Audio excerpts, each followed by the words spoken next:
स्वागत है आप सभी का आपके अपने YouTube चैनल VVDR ग्रुप में। दोस्तों, आज की गिरावट हमें फिर से देखने को मिली और कल मैंने आपको बताया था अपनी वीडियो में कि आज गैप अप होगा, गैप अप हुआ और उसके बाद में सारे फैक्टर्स बताए थे कि मार्केट में बिकवाली भी आ सकती है और बिकवाली भी हुई और बिकवाली अच्छी खासी हुई, गिरावट हुई, बड़ी गिरावट देखने को मिली। और अब कल क्या होगा वो डिस्कस करेंगे हम। और साथ में आपके साथ में आज बड़ा डेटा आ चुका है आरबीआई की तरफ से, हमारी जो सरकार की तरफ से आ चुका है। और अगर आप देखेंगे तो महंगाई का यानी कि इन्फ्लेशन का डेटा सरकार ने पेश कर दिया है और आँख चौंकाने वाला डेटा आया है दोस्तों। उम्मीद के परे डेटा निकल के आया है। तो आप देख सकते हैं स्क्रीन पे, पूरी तरह से वीडियो में अंत तक बने रहिएगा और चैनल को सब्सक्राइब कर लीजिएगा, जिससे कि आपको सारी अपडेट आपके पास में टाइमली मिलती रहें। तो आप देख सकते हैं महंगाई ने एक बार फिर दिखाई आंख। अक्टूबर में तोड़ा 14 महीने का रिकॉर्ड, यानी कि उम्मीद से ज़्यादा बढ़कर आई है और एक साल से ज़्यादा यानी कि 14 महीने का रिकॉर्ड तोड़ दिया दोस्तों। यानी कि महंगाई बहुत ज़्यादा बढ़कर आई है और इसी की वजह से, इसी की उम्मीद में आज देखा आपने मार्केट पे पैनिक देखने को मिला और 24,000 के लेवल को भी तोड़ते हुए देखने को मिला। 24,000 का लेवल टूटा और सपोर्ट पे आकर मार्केट खड़ा हो गया है। तो आप देख सकते हैं पूरी तरह से कि महंगाई ने एक बार फिर आंख दिखाई और अक्टूबर में तोड़ा 14 महीने का रिकॉर्ड। तो आप देख सकते हैं कि अक्टूबर में भारत की उपभोक्ता मूल मुद्रास्फीति 14 महीने के उच्चतम स्तर पर उस 5.81 पर पहुंच गई, जो सब्जियों विशेष रूप से टमाटर और खाद्य तेलों की कीमतों में वृद्धि से प्रेरित है। यानी कि कंज्यूमर प्राइस जो मुद्रास्फीति है वो 14 महीने के उच्चतम स्तर पर कहाँ पहुँच गई है, 5.81 पर, जिससे कि सब्जियों में जो सबसे बड़ा जो है जो की रोल प्ले किया है महंगाई में वो है टमाटर।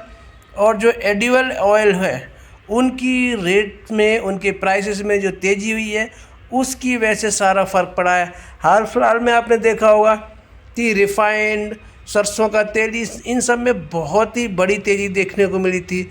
जो 100 रुपये के आसपास, 100 रुपये लीटर देखने को मिल रहा था रिफाइंड, वो 130-140 के आसपास आपको देखने को मिल रहा है। जो 125 के आसपास सरसों का तेल देखने को मिल रहा था वो आज 150-160 के रेट में देखने को मिल रहा है। टमाटर में काफ़ी रेटों में तेज़ी हुई है और जिसका असर पूरी तरह से कहाँ देखने को मिला, हमारी उपभोक्ता मूल मुद्रास्फीति पर, और जिसकी वजह से कितना पहुंच गया आप ये देख सकते हैं, 5.81। अब ओवरऑल देखते हैं, आप देख सकते हैं यहाँ पर कि भारत में उपभोक्ता मूल मुद्रास्फीति यानी कि कंज्यूमर प्राइस इन्फ्लेशन, यानी कि क्या है, अक्टूबर में 14 महीने के उच्चतम स्तर पर पहुंच गई है, जो 5.81 पर अनुमानित है। जो एक्सपेक्टेशन की गई थी 5.81 पर, लेकिन क्या है, राइटर्स के अर्थशास्त्रियों के सर्वे के अनुसार ये वृद्धि सब्जियों और खाद्य तेलों की कीमतों में उछाल के कारण हुई है। आरबीआई के 6% सहनशीलता, यानी कि जो उन्होंने जो एक स्लैब तैयार किया था, स्लैब जो उन्होंने मापदंड बना के रखा था 4 से 6% का सहनशीलता स्तर के करीब होने के बावजूद ये आंकड़ा चिंताजनक है। आप देख सकते हैं आगे क्या है कि खाद्य कीमतें जो भारत की मुद्रास्फीति बास्केट का लगभग आधा हिस्सा बनाती हैं, यानी कि इन्फ्लेशन का आधा जो है 50% जो वेटेज है वो क्या है, वो उसका जो बास्केट का लगभग आधा % है, यानी कि इन्फ्लेशन का आधा हिस्सा वो कहाँ है, वो खाद्य कीमतें हैं। उसमें भी क्या है, पिछले महीने तेज़ी से वृद्धि हुई थी, पिछले महीने भी तेज़ी आई थी। टमाटर जैसे महत्वपूर्ण रसोई सामग्री की कीमतों में 2 अंकों में वृद्धि हुई है, बहुत बड़ी वृद्धि हुई है। इसका मुख्य कारण क्या है, वर्षा से उत्पादन में बाधा आना, यानी कि जो बारिश है, बारिश में काफ़ी कटौती हुई है। इसके अलावा सरकार ने सितंबर के मध्य में खाद्य तेलों पर आयात कर 20% तक बढ़ा दिया था, यानी इंपोर्ट ड्यूटी, इंपोर्ट टैक्स जो था वो क्या था 20% बढ़ाने की वजह से, जो मैंने अभी आपको बताया कि जो रिफाइंड ऑयल सरसों के तेल है उसमें काफ़ी तेज़ी आई थी। वो क्यों आई थी? 20% तक क्या किया कर दिया था, जो इंपोर्ट टैक्स है वो बढ़ा दिया था, जिससे क्या हुई थी, कीमतों में वृद्धि हुई थी। यही सबसे बड़ा कारण दोस्तों महंगाई में देखने को मिला। अर्थशास्त्री हैं दीपनविता मजूमदार ने बताया कि टमाटर और खाद्य तेल में व्यापक मूल्य दबाव देखा गया। सितंबर में असमय बारिश से टमाटर की आपूर्ति में कमी आई। वहीं आयात मुद्रास्फीति के कारण खाद्य तेल की कीमतों में भी तेज वृद्धि देखी गई। अक्टूबर के लिए कोर इन्फ्लेशन का अनुमान 3.60 है। इसमें अस्थिर वस्तु है जैसे कि खाद्य और ऊर्जा को शामिल नहीं किया जाता। इसके पीछे त्योहारों के दौरान मांग में वृद्धि और सोने की कीमतों में तेजी प्रमुख कारण है। दीपावली थी, त्यौहार था, पर्व के मौके पर डिमांड बढ़ जाती है और डिमांड जब भी बढ़ती है तो क्या होता है, प्राइसेस बढ़ जाते हैं। अगर डिमांड ज़्यादा होगी तो क्या होगा, हमेशा रेट बढ़ेंगे, और जिसकी डिमांड नहीं है, जिसकी कोई ख़रीदार नहीं है, उसके रेट हमेशा आपको कम होते हुए दिखाई देंगे। तो दीपावली के त्यौहार पे सोने की कीमतें बढ़ जाती हैं, आपने देखा होगा, ख़रीदारी लोग ज़्यादा करते हैं गोल्ड वगैरह की, और जो पकवान वगैरह बनते हैं, सब्जियां वगैरह बनती हैं, मतलब कुछ एक्स्ट्रा होता है, जिसकी वजह से क्या होता है कि तेल की कीमतें बढ़ जाती हैं, खाद्य ऑयल वगैरह की चीज़ें सब बढ़ जाती हैं। तो यही त्योहारों की वजह से भी इन्फ्लेशन महंगी होनी थी, एक्सपेक्टेड थी, लेकिन ज़्यादा बढ़कर आई है।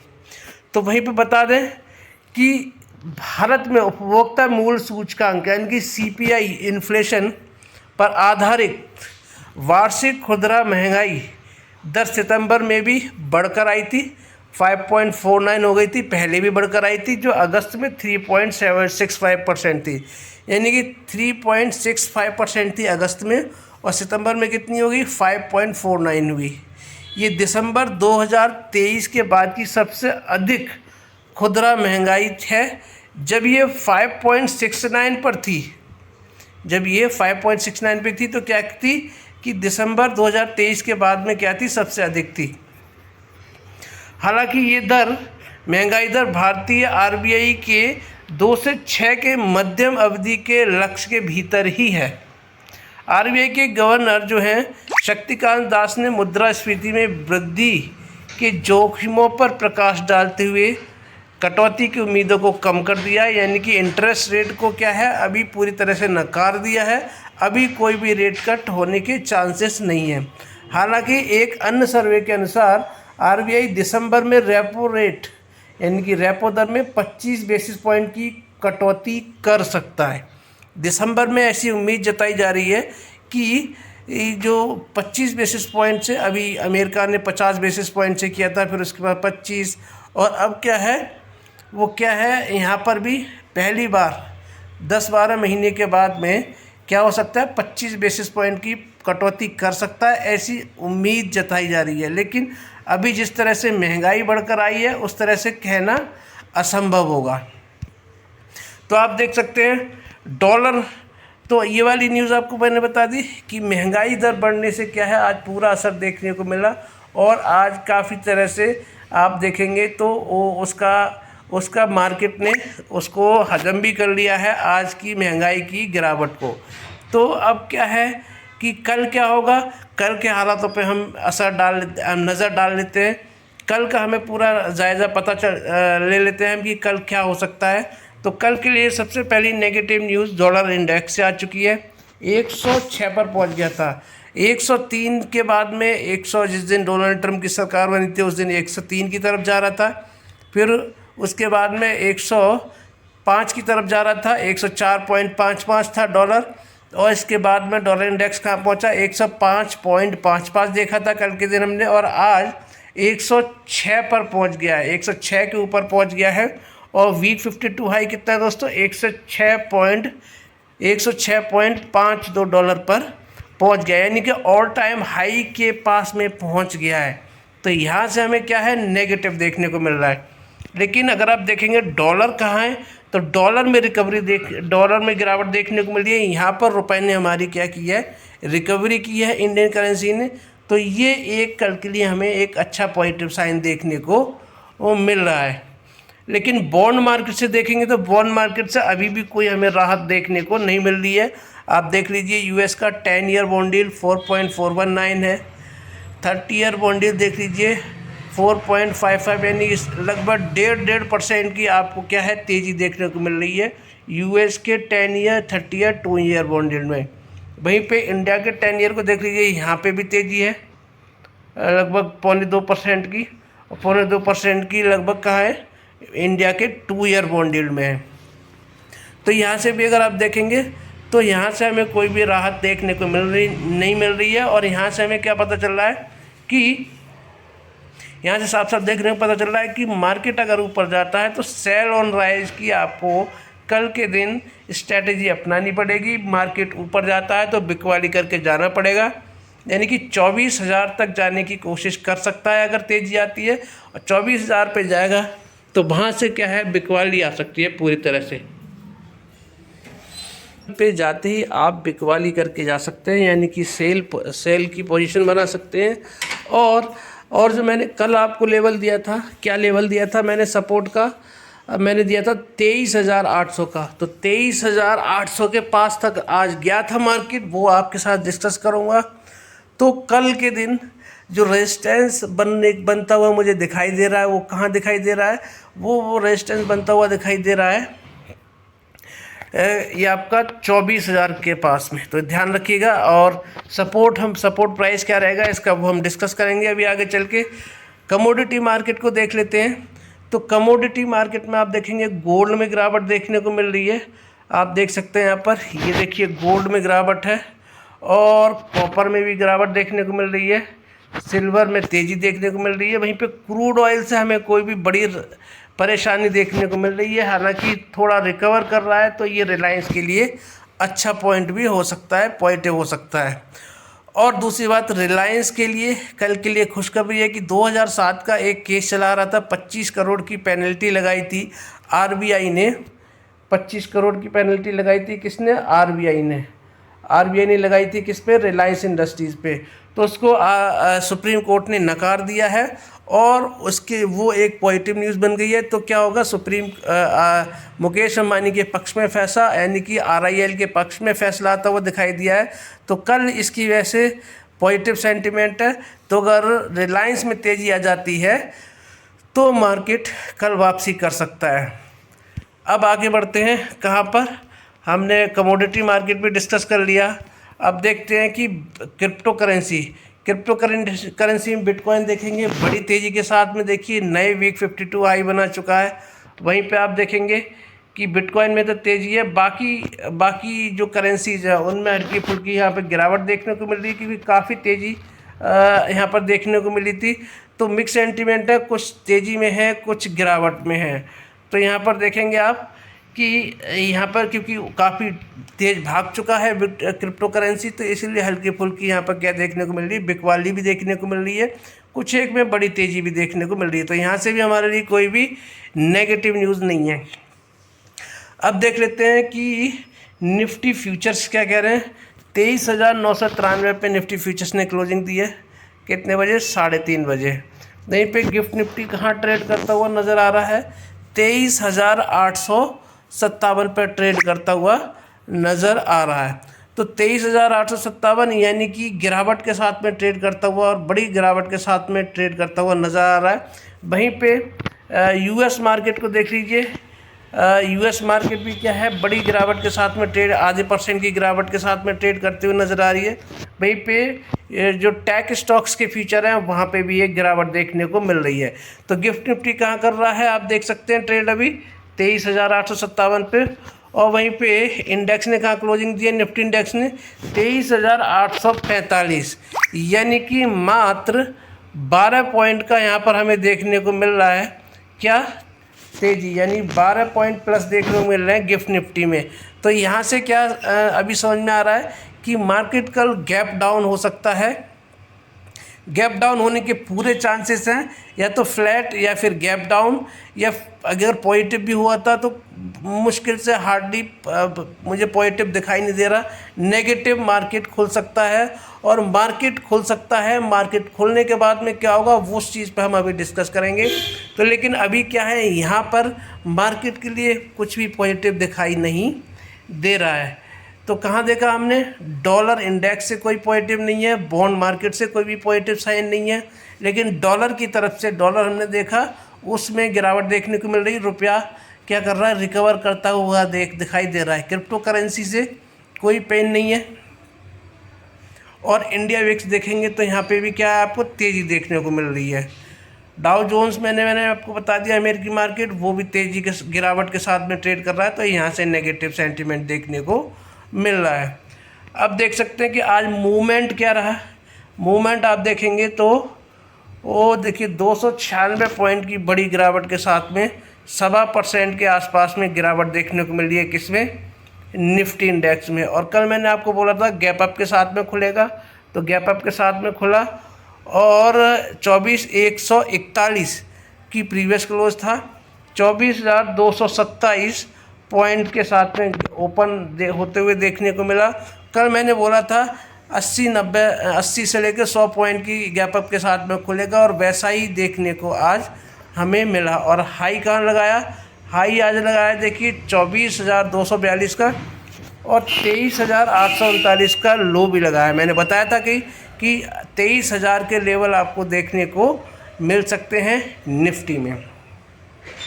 तो जैसे मैंने कल बोला वैसा ही बिल्कुल होता हुआ देखने को मिला। अब बात करते हैं किसके बारे में हम बात करते हैं, FII DII के बारे में। DII जैसा हर रोज़ करते आ रहे हैं, ख़रीदारी करके गए हैं आज भी, और FII जैसा हर रोज़ करते आ रहे हैं बिकवाली, वो बिकवाली करके गए हैं। तो 1854 करोड़ की आप देख सकते हैं यहाँ पर ख़रीदारी करके गए हैं। कौन, DII। वहीं पे FII बिकवाली करके गए हैं कितने की, 3,000 करोड़ की। तो लगभग 1150 करोड़ की, या फिर मोटा 1200 करोड़ की यहाँ पे आप देख सकते हैं क्या हुई है, बिकवाली निकल के आ रही है नेट FII DII की। तो यहाँ से भी हमें कल के लिए नेगेटिव सेंटीमेंट देखने को वो मिल रहे हैं। मार्केट आप देख सकते हैं कि कल के लिए हमें सब कुछ नेगेटिव ही देखने को मिल रहा है। लेकिन शुरुआती दौर में भले ही तेज़ी देखने को मिले, लेकिन सपोर्ट कहाँ बन रहा है अभी, 23,800 पर सपोर्ट देखने को मिल रहा है हमें यहाँ पर। 23,800 सपोर्ट के बाद में मार्केट रिकवर करना चाहिए, और अगर 23,800 लेवल तोड़ता है और 23 फिर जाकर होगा 23,750 पर, और 23,750 के बाद में भी रिकवरी नहीं करता है, तो फिर आपको बड़ी गिरावट फिर से आपको देखने को मिल सकती है। वैसे 23,750 के बाद में मार्केट को रिकवर करना चाहिए, और रिकवरी के बाद में फिर आपको मार्केट को एक सस्टेन करना चाहिए, और सस्टेन करने के बाद में फिर कंसोलिडेशन, और कंसोलिडेशन के बाद में फिर आपको तेज़ी लौटती हुई दिखाई दे सकती है। क्योंकि मार्केट ऑलरेडी पहले से काफ़ी गिर चुका है, सब कुछ हो चुका है, ट्रम्प की सरकार भी बन चुकी है, महंगाई का डेटा भी आ चुका है, और फॉरेक्स रिजर्व में भी गिरावट देखने को मिल चुकी है। तो सब कुछ हो चुका है। अब सिर्फ क्या है, कंसोलिडेशन में एक भी पॉजिटिव न्यूज़ आएगी तो क्या होगा, मार्केट रिकवर करता हुआ नज़र आएगा, रिबाउंड करता हुआ नज़र आएगा, और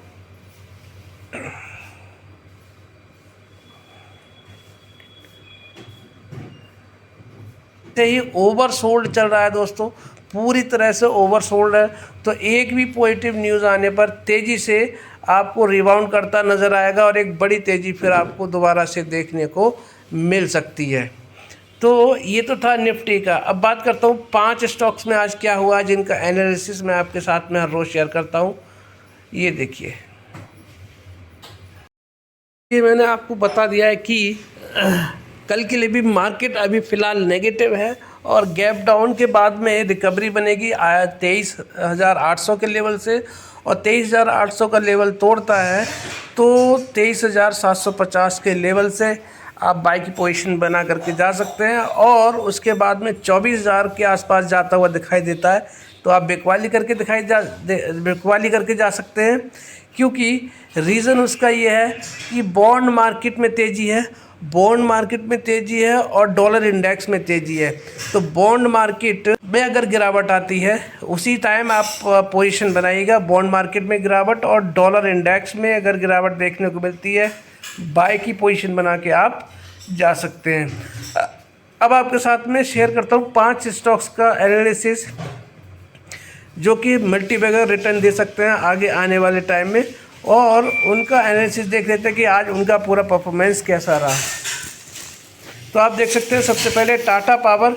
तो टाटा पावर में बड़ी गिरावट आपको देखने को मिली है, 4 पॉइंट की बड़ी गिरावट। मार्केट में पूरा नेगेटिविटी थी, और जब निफ्टी में गिरावट होती है, निफ्टी के साथ में चलता है, तो क्या है इसमें भी गिरावट देखने को मिलती है, और तेज़ी होती है तो तेज़ी देखने को मिलती है। तो आज बड़ी 4% की गिरावट आपको देखने को मिली है टाटा पावर में। और यहाँ पे देखेंगे तो जो प्रीवियस क्लोज कितना था दोस्तों, 431 का था, और 412 का लो लगाया, और 436 का आज हाई भी लगाया, और ओपन हुआ था 432 पे। तो आप यहाँ पर अभी क्या है, अभी जो सिचुएशन में दोस्तों आ चुका है, ये पूरी तरह से बाइंग मोड में आ चुका है। और मैंने जो आपको जो लाइन ड्रॉ की हुई है, सपोर्ट प्राइस ड्रॉ किया हुआ है 415 412 के आसपास, 410 के आसपास में, ठीक वहीं पे आप देख सकते हैं ये आके टिका हुआ है। यहाँ से मल्टीपल टाइम्स यहाँ से इसने रिकवरी ली है, आप देख सकते हैं। देखिए यहाँ से ये ब्रेकआउट हुआ था, यहाँ पर देखिए, इसके बाद यहाँ पर देखिए, यहाँ से देखिए, फिर यहीं से देखिए, फिर ये देखिए, और यहाँ देखिए, और फिर ये देखिए। तो यहाँ से इसने रिकवरी ली है। सपोर्ट प्राइस है इसका दोस्तों, ज़्यादा में ज़्यादा जाएगा तो 405 तक चला जाएगा, और 405 तक जाने के बाद में फिर से ही रिबाउंड करेगा, तो फिर से हम एक बाय पोजीशन बना के इस स्टॉक में जा सकते हैं। फिर से हमें एक मौका मिला है टाटा पावर को ख़रीदने का। तो ये गोल्डन अपॉर्चुनिटी है दोस्तों, ख़रीदारी करके जाना चाहिए 40-60 वाले फार्मूले से। बाय सेल की कोई रिकमेंडेशन नहीं है, अपने फाइनेंशियल एडवाइज़र से सलाह ज़रूर लीजिएगा। स्टॉक अच्छा है इसीलिए मैंने आपको ये सामने ये रखा है, काफ़ी टाइम से मैं इसको फॉलो भी कर रहा हूँ। अब बात करते हैं मिश्र धातु निगम लिमिटेड की दोस्तों। तो मिश्र धातु निगम लिमिटेड देखिए 317 पर, इसमें भी 2.5% की गिरावट हुई है, और इसका 547 का देखिए हाई है, ये आप देख सकते हैं। लो कितना लगाया है इसने, आप देखेंगे 315 का लगाया है, और मैं इसका वेट कर रहा हूँ कहाँ, 305 रुपये का। 305 रुपये पर आने के बाद में हम इससे पूरी तरह से खरीदारी करके जा सकते हैं। इसका मैं ऐसा क्यों बोल रहा हूँ वो आप यहाँ पर देख सकते हैं।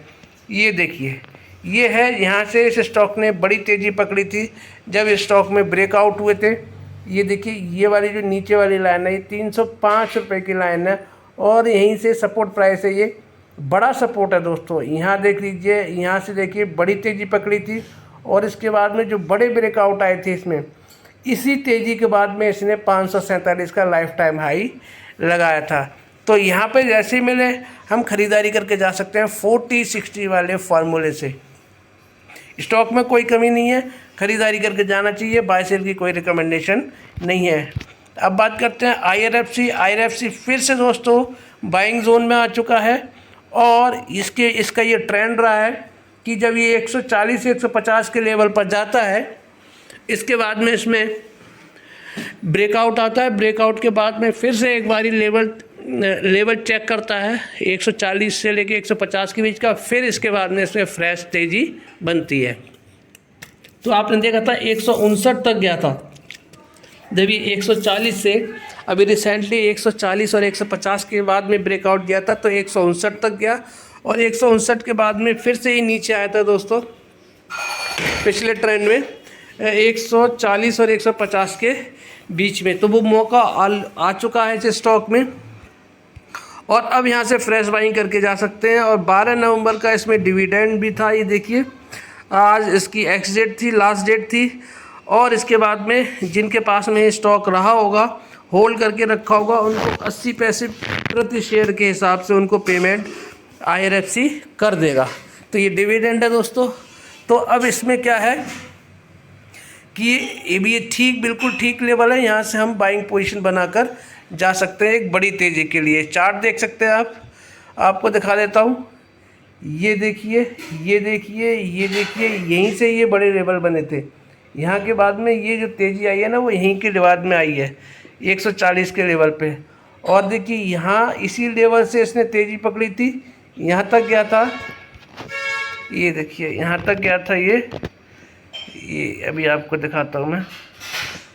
ये देखिए ये यहाँ से 140 से लेके 150 से लेके फिर ये तेज़ी आई थी, और ये कहाँ पर 151 का लेवल है।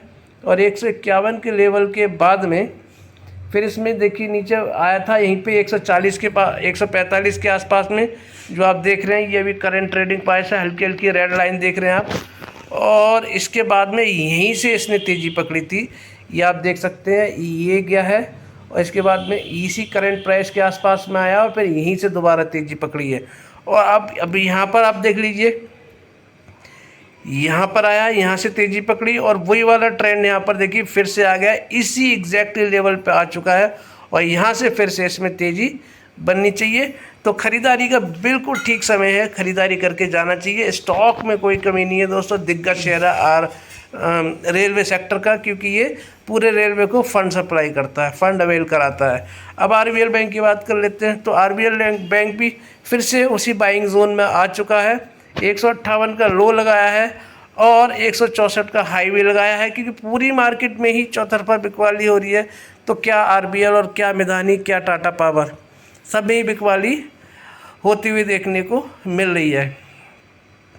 तो 161 पे प्रीवियस क्लोज था, आप देख सकते हैं यहाँ पर, और 158 का लो लगाया है, 159 पर भी दिखाई दे रहा है। और BIG 52 कितना है इसका लो, 158 के करीब ही आप देख सकते हैं यहाँ पर। ये देखिए 158 का BIG 52 लो है, अभी लगाया था रिसेंटली, फिर से वहीं पे लौट कर ये आ चुका है, 159 पर भी ट्रेड कर रहा है। और मैंने आपको क्या लेवल दिए थे ये बता देता हूँ आपको, 144 के लेवल इसमें दिए हैं मैंने आपको, ये देख लीजिए 144 के आसपास जब भी दिखाई दे दोस्तों, आंख बंद करके ख़रीदारी कर लीजिए बड़ी तेज़ी के लिए। तो अभी उसी के आसपास में यहाँ से भी ख़रीदारी करके जा सकते हैं हम। और कल के दिन और देख लीजिए, कल के दिन अगर गिरावट होती है तो 150 के आसपास पोजीशन बना के बैठ जाइए। 3-4 महीने के नज़रिए से बड़े रिटर्न आपको इस स्टॉक में भी देखने को मिलेंगे। अब बात करते हैं 5वें और आखिरी स्टॉक की। ये दोस्तों आपको बहुत जल्दी ब्रेकआउट देने वाला है, आपको इसको दिखाऊंगा मैं क्यों ऐसा बोल रहा हूँ। 164 पे क्लोजिंग दी है, निफ्टी में देखिए 1.25% की गिरावट हुई है। सभी स्टॉक्स में बड़ी गिरावट देखने को मिली, Midhani, Tata power, RBL bank, IRFC। लेकिन इस स्टॉक देखिए कहाँ पर है, ना के बराबर फ्लैट क्लोजिंग दिया है लगभग इसने। और अगर आप इसके लेवल देखेंगे तो हाई 164 का लगा है, 164 का, और लो कितना लगा है 163 का। और कितना देखिए 1 रुपये का लगभग 2 रुपये के बीच में स्टॉक घूमता हुआ पूरे दिन इतनी बड़ी गिरावट में देखने को मिला। तो यानी कि स्ट्रेंथ शो कर रहा है स्टॉक, मैंने मार्केट नेगेटिव है लेकिन अपना ये उन्हीं लेवल्स पे अभी सस्टेन कर रहा है, कंसोलिडेट करता हुआ नज़र आ रहा है। और इसकी ताकत आप ही देखिए कितना लंबा दोस्तों इस स्टॉक में कंसोलिडेशन हो चुका है, गिरने के लिए तैयार नहीं है। ये देखिए जब यहाँ से स्ट्रेंथ शो करेगा और थोड़ी सी भी पॉजिटिविटी इसमें देखने को मिलेगी, बाइंग देखने को मिलेगी, तो आपको बहुत जल्दी ये स्टॉक 200 के आसपास जाता हुआ दिखाई देगा। तो आप देखो कंसोलिडेशन, आप देख सकते हैं कितना लंबा कंसोलिडेशन, काफ़ी लंबे टाइम से इन्हीं लेवल्स पर ट्रेड करता हुआ नज़र आ रहा है। और इसका आप देखेंगे RSI भी देखिए कहाँ पर आ चुका है, 48 पर है। तो RSI भी कमज़ोर नहीं है, बिल्कुल पूरी तरह से बाइंग जोन में आ चुका है। हल्की सी भी पॉजिटिविटी इसको एक बड़ी तेज़ी की तरफ ले जाता हुआ दिखाई देगा। तो बहुत ही बेहतरीन स्टॉक है दोस्तों, पोजीशन बना के जा सकते हैं इसमें 40-60 वाले फार्मूले से। तो ये थे 5 स्टॉक, इनका एनालिसिस मैंने आपके साथ में शेयर किया। खरीदारी करके जाना चाहिए, हालांकि बाय सेल की कोई रिकमेंडेशन नहीं है, वीडियो सिर्फ एजुकेशनल पर्पज़ के लिए है। अपने फाइनेंशियल एडवाइज़र से सलाह ज़रूर लीजिए। हालांकि 40-60 वाला जो फार्मूला मैंने आपको बताया ये कारगर है। इस फार्मूले को अगर आप ट्रेड करेंगे 40-60 वाले फार्मूले से तो आप कभी भी लॉस में नहीं रहेंगे, कभी भी आप मार्केट में फंसेंगे नहीं। ये था मेरा आज का एनालिसिस। वीडियो अच्छी लगी तो लाइक शेयर सब्सक्राइब करना मत भूलिएगा। आप सभी का दिन शुभ रहे। जय श्री राम, जय श्री श्याम, राधे राधे।